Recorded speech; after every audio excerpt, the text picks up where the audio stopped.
आणि एक महत्त्वाची बातमी, विधान परिषदेच्या 11 जागांसाठी मतदान होणार आहे।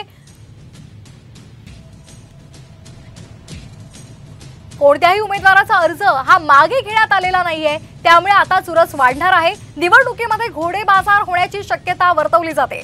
आताची महत्त्वाची बातमी आपण पाहतोय, फोडाफोडींच्या राजकारणाला पुन्हा एकदा ऊत येणार असल्याची शक्यता वर्तवली जाते, कारण विधान परिषदेची 11 जागांसाठी निवडणूक ही होणारच आहे याचा फैसला आता झालेला आहे।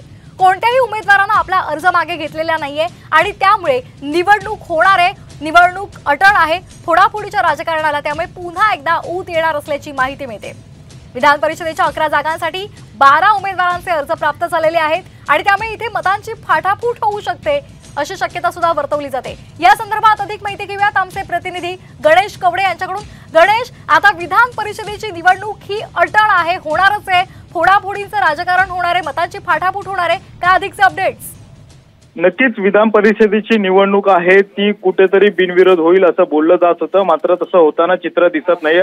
कारण की विधान परिषदेसाठी खरं तर 11 जागा होत्या, मात्र या 12 जागेवर आहे ते उमेदवारी अर्ज भरण्यात आलेला आहे। महाविकास आघाडीकडून 3 तर महायुतीकडून 9 उमेदवार आहेत ते रिंगणात उतरवण्यात आलेले आहेत। त्यामुळे एक उमेदवार जर कोणाच्याही गटाला जिंकून आणायचं असेल तर फोडाफोडीचं राजकारण करावं लागणार आहे। त्यामुळे पुन्हा एकदा महाराष्ट्रामध्ये जे आहे ते घोडेबाजार होताना पाहायला मिळणार आहे, कारण की ज्या पद्धतीने गेल्या वेळेस देखील विधान परिषदेच्याच निवडणुकीमध्ये हा सगळा घोडेबाजार आहे, त्यावेळेस महाराष्ट्राने पाहिला होता आणि त्यानंतर सत्ता संघर्ष आहे तो झाला होता आणि त्यानंतर एकनाथ शिंदे मुख्यमंत्री झाले होते। मात्र तशाच पद्धतीने आता पुन्हा एकदा आहे तो विधान। अगदी धन्यवाद गणेश, आपण दिलेल्या या सविस्तर माहितीसाठी।